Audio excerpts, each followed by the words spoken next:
দেখো, তোমার ছেলে কান্না করছে গাধার পিঠে চড়বে বলে। এখন আমি গাধা কোথায় পাই? তোমার পিঠে বসাও, দেখবে কান্না থেমে গেছে। কি রে বাবু, মাটিতে কি খুঁজতাছো? মান সম্মান। মানে? তুমি তো কও আমি নাকি তোমার মান সম্মান মাটিতে মিশাই দিছি, কিন্তু অনেকক্ষণ ধরে আমি এই মাটিতেই খুঁজতেছি, কিছুই তো পাইতেছি না।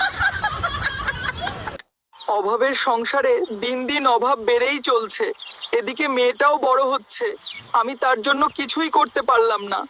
ওগো, তুমি চিন্তা করো না, নিশ্চয়ই আল্লাহ একদিন আমাদের অভাব দূর করে দিবেন। ধৈর্য ধরো, আল্লাহর উপর ভরসা রাখো, তিনি একদিন সবকিছু ঠিক করে দিবেন। যখন আপনি ছোট ছিলেন তখন কি ভাবতেন?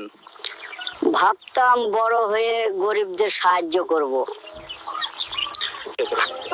আর এখন আপনি কি ভাবেন? এখন আমি নিজেই অনেক গরিব।